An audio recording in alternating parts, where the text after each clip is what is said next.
Bueno, reacciones de distintos sectores han provocado los dichos del arzobispo de Santiago, el cardenal Ricardo Etxati, quien aseguró que el gobierno con la reforma educacional hace un esfuerzo por, haciendo alusión a una metáfora, fabricar puertas, ventanas, sin saber cuál es el edificio. Queremos conversar respecto a este tema y otros también que marcan la contingencia. Nos acompaña el obispo evangélico Emiliano Soto. Muchas gracias por estar junto a nosotros. Bueno, muy buenas tardes. Y también interesante poder conocer la opinión de la Iglesia evangélica respecto a estos temas. Partamos por el hecho que nos convoca. ¿Cuál es la opinión de la Iglesia evangélica respecto a la reforma educacional?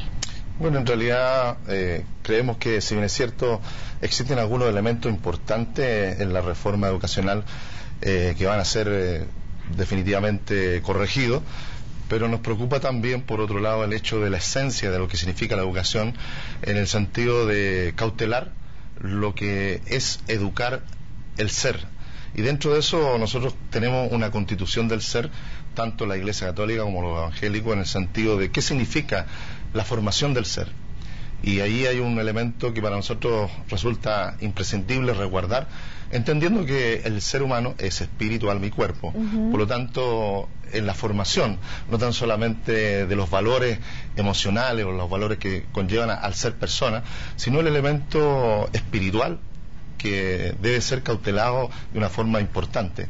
Por eso yo creo que también es relevante conversar e incluir estos conceptos que nos interesan tanto a la Iglesia Católica como a la Iglesia Evangélica. Y de lo que se ha conocido hasta ahora con respecto a la reforma educacional, ¿en qué aspecto usted cree que se estaría pasando a llevar esa posibilidad de formar el ser humano, como usted lo planteaba?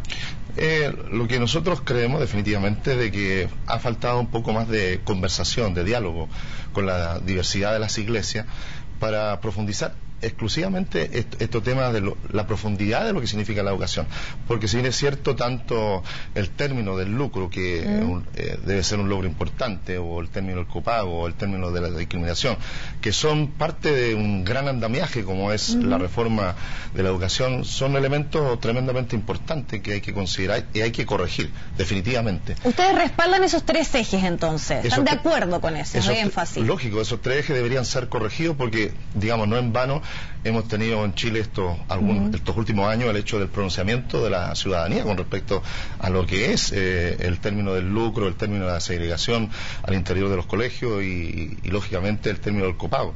¿Y en dónde estarían entonces los peros? Los peros están en el sentido de poder conversar y ver de qué manera se resguarda la formación en esencia del ser. Y ahí precisamente donde nosotros decimos que pudiesen hacer dos tipos de visiones de educación. Una educación extremadamente laica y otra educación donde también se fortalece el tema espiritual, donde aquí nosotros creemos definitivamente que tiene que haber un equilibrio entre una formación laica propiamente tal, donde lo espiritual no debe quedar fuera. ¿Y por qué estaría quedando fuera lo espiritual? Porque hasta el momento no está siendo incluido dentro de una gran reforma en la concepción del ser, en la educación de la persona, y eso para nosotros nos resulta importante incluirlo. Yo creo Pero para dejarlo bien en claro, ¿en qué aspectos? Porque hemos conocido un poco lo que tiene relación con la reforma en el aspecto de modificar el modelo, más bien que tiene relación con el sistema particular subvencionado, y ahí están estos tres ejes, que es fin al lucro, al copago y a la selección. Entonces por eso me gustaría que en detalle usted nos pudiese explicitar dónde se estaría pasando a llevar la formación más espiritual de los alumnos, y que es algo que ustedes como iglesia cuestionan. Sí, no tanto en el sentido más espiritual, sino que todos sabemos que el ser humano está constituido tanto por espíritu, alma y cuerpo, y dentro de lo que significa el alma está en toda la formación de los valores y los principios que la persona tiene y que conlleva lo que es educar. Ahora, el concepto espiritual en el cual nosotros tratamos de poder que ojalá quede incluido dentro de esta educación, dentro de esta reforma de educación, es precisamente el hecho de no olvidar que nosotros como seres humanos somos tripartitos, y en esa parte también necesita una formación y una educación, porque estamos constituyendo no tan solamente seres para esta generación, sino para futuro. Estamos constituyendo una sociedad que es importante que el día de mañana también contenga el concepto de Dios de una forma inclusiva. En ese sentido, las aprehensiones que tienen, ¿tiene alguna relación cuando se habla de no modificar el modelo educativo que, por ejemplo, imparten las iglesias evangélicas? Claro, yo creo que aquí, ahí se integra el concepto de la libertad de educación con respecto a lo que significa el modelo que cada colegio presenta. Y creo que hasta el momento cada modelo educacional está siendo respetado, y mientras se respete el concepto del modelo educacional en todos los colegios, hablemos que conlleva una fe, no existe problema. El punto pasa de que cuando el Estado comienza a subvencionar esa educación, que es una educación no definitivamente laica, sino es religiosa, entonces ¿hasta dónde llega el Estado a aportar para lo que significa la educación religiosa? Pero no sería válido, si es que el Estado está aportando justamente dinero, establecer ciertas reglas del juego que, por ejemplo, tienen relación con limitar de frente que no haya selección, porque eso hace que una sociedad esté más segregada. No tiene una cierta razón, tal vez, el Estado en regular ese término. Sí, definitivamente nosotros estamos apuntando a que sea corregida el tema de la selección, porque ¿no se debiese seleccionar en los colegios? No debiera haber selección, y si lo hubiese deben haber, digamos, conceptos claros y conocidos, explicitados y de acuerdo, tanto de parte del colegio como también de la familia que en un momento dado va a buscar. Pero, por ejemplo, en un colegio evangélico, un niño de padres separados o un niño que ha nacido fuera del matrimonio, ¿puede asistir? Definitivamente puede asistir, y aceptado. En realidad, aquí hay una diferencia entre lo que son los colegios católicos y los colegios evangélicos, donde los colegios evangélicos integran a toda la diversidad de formaciones sociales o conceptos culturales que las personas puedan tener. Siempre ha estado más abierta, más proclive a la inclusión. ¿Es más inclusiva, considera usted, que la Iglesia Católica en este momento respecto al tema educativo? Claro, porque nosotros también, digamos, conocemos de muchos colegios católicos que definitivamente excluyen por definición del director, por el colegio, que en un momento dado presenta algunas condiciones para poder integrar personas, y especialmente con respecto a este punto que menciona usted, de padres separados o de conceptos de un nivel social y cultural más bajo, definitivamente no pueden ingresar a una persona cierto que tal tipo de vez colegio. sea atea o que sea agnóstica o que su familia no necesariamente practique una religión, ¿también puede ser parte de una comunidad, de un colegio evangélico? Sí, definitivamente. O de otra religión también. Lógico, son bienvenidos todas las personas, y en la condición que sea. Por eso decía, con conceptos culturales, sociales, lo que sean, son bienvenidos, porque practicamos tanto una iglesia abierta a toda la diversidad, como también los colegios igualmente. Ahora, lo que estamos nosotros en conocimiento, que sí existen otras realidades que son cuestionables en el tema de la selección. Por eso somos partidarios, que termine la segregación en los colegios, y especialmente en aquellos que hacen una selección. Selección de todo tipo. Selección de todo tipo. Valórica, social, económica. Lógico. Porque el colegio es un centro del conocimiento, del saber, de la formación, y en ese proceso ese niño va a ser alimentado con conceptos, con valor y con principios. Entonces, ¿por qué se cuestiona que esta reforma podría limitar la libertad de elección de las familias, que es algo que también ha planteado la Iglesia evangélica? La libertad de enseñanza, o sea, yo creo que es más un prejuicio, es más una preocupación. ¿Por qué? Porque lo que digo desde un principio es que ha faltado este diálogo, esta relación un poquito más continuada, de poder conocer efectivamente a qué apunta el Estado, el gobierno, el ministro, con respecto a lo que significa la libertad de enseñanza, y de qué manera puedan ser tocados estos modelos de educación y estos modelos de libertad de enseñanza de los colegios, que en un momento dado tienen toda y plena libertad para poder desarrollarse. Parte de estas conversaciones han sido convocados o han solicitado alguna cita formal, por ejemplo, con el ministro de Educación, para plantearle también las dudas o los temas que, como Iglesia Evangélica, quieren presentar respecto a la reforma educacional? Sí, hemos solicitado al ministro Izaguirre la posibilidad de tener una reunión con él.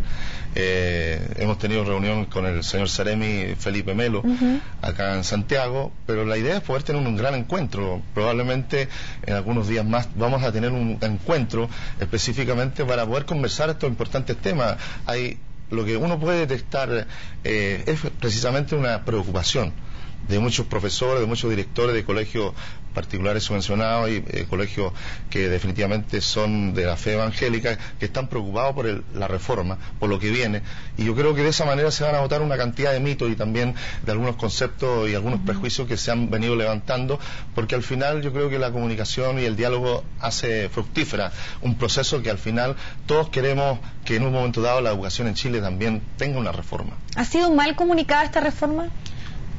Yo creo que han habido algunos deslices, lamentablemente no fortuitos, de parte del ministro, en el cual todos hemos conocido y de alguna manera hay que corregirlo, y yo creo que ha faltado un poco más, tanto de parte de las iglesias o también de los diferentes grupos sociales, que también es importante que se manifiesten. Si aquí estamos en Chile, en una democracia, en un país libre, en un país donde se ha venido construyendo paso a paso, especialmente el tema de la educación, y creo que es importante acercar posiciones, es importante conversar, dialogar, porque la educación es el futuro de la nación, es el futuro de Chile.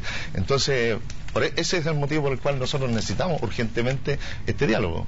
Ahora entonces, para dejarlo claro y ir un poco también avanzando en otras materias, ustedes no tienen, más bien no coinciden con estas ciertas críticas que hay por parte de la Iglesia Católica respecto a la reforma educacional. A partir de lo que hemos estado conversando, ¿usted cree que van en la línea correcta? Creemos que los elementos que hasta el momento hoy día se están tratando, estos tres conceptos que van dentro de la reforma, están en una línea correcta. Probablemente en las conversaciones habrá que incluir otros y habrá que enmendar lo que en un momento dado se está presentando como propuesta también. Y es por eso que apunto al tema del diálogo. Ahora, creemos que la reforma ha sido solicitada por la ciudadanía. Creemos que precisamente la presidenta Michelle Bachelet ha sido elegida porque había una necesidad en el país. Ahora, definitivamente, creemos que una reforma le hace bien a Chile, le hace bien al país, y especialmente la reforma de la educación.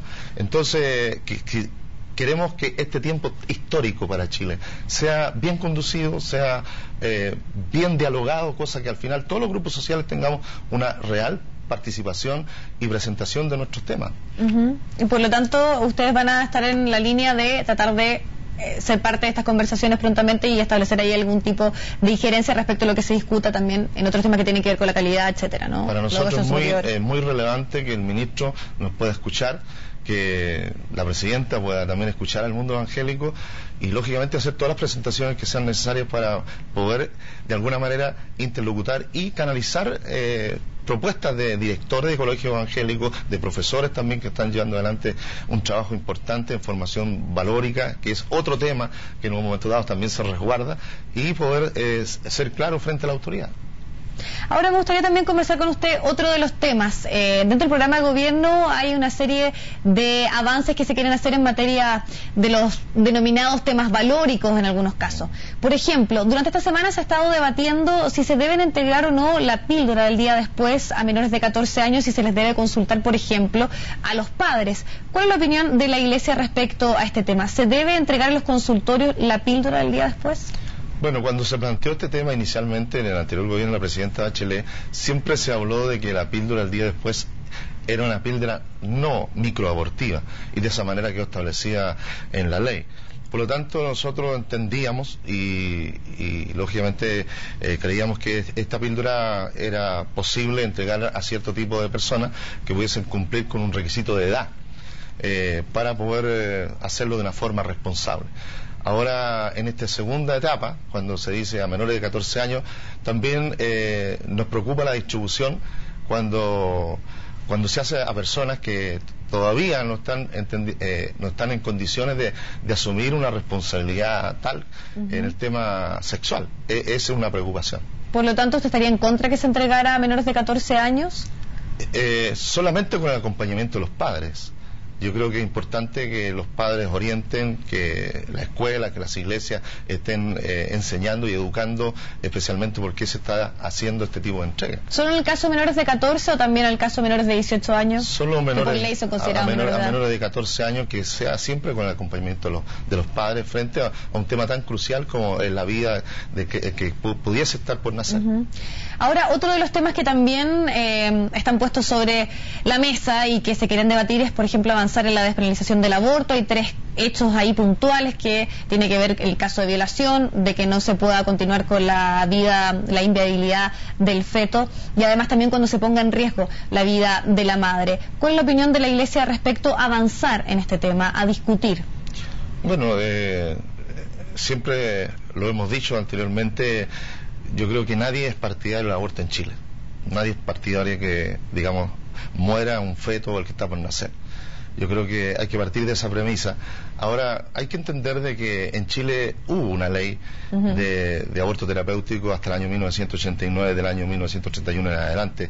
Ahora, bajo estas tres concepciones, estas tres líneas de acción, yo me recuerdo de que a nivel de iglesia evangélica siempre se resguardaba la vida de la madre en caso de situaciones puntuales, cuando se trataba del que el que venía por nacer y la madre, se resguardaba el concepto de la vida de la madre.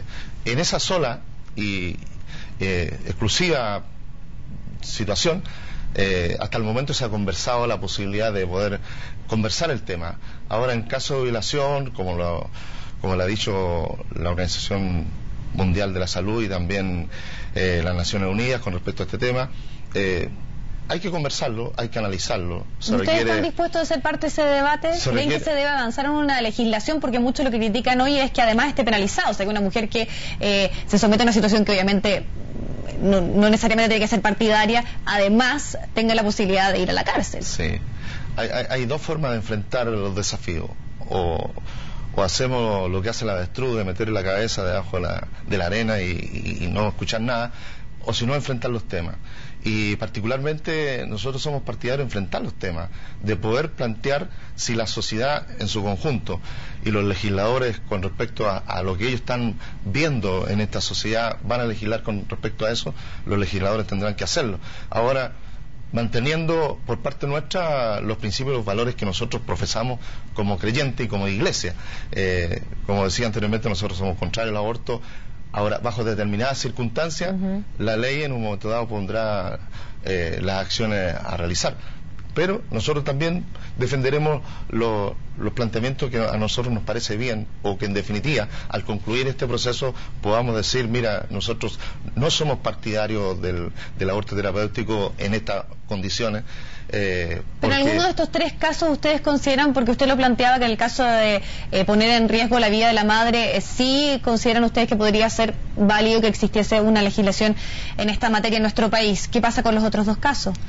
En los otros dos casos se ha estado conversando, existe el conocimiento de que hay muchas madres que están en la cárcel de Puerto Montt. Creo que hay más de 18 casos que se han hecho abortos y han tenido que estar en las cárceles. Lo lamentamos por eso y creemos que a nosotros no nos compete legislar, sí presentar nuestros principios, nuestros valores frente a situaciones puntuales. Ahora, creo que los señores legisladores tienen una decisión tremendamente importante en este tiempo para Chile, el hecho de poder saber y conocer a cabalidad, y en base a sus principios y sus valores también que ellos puedan profesar, definir estos temas.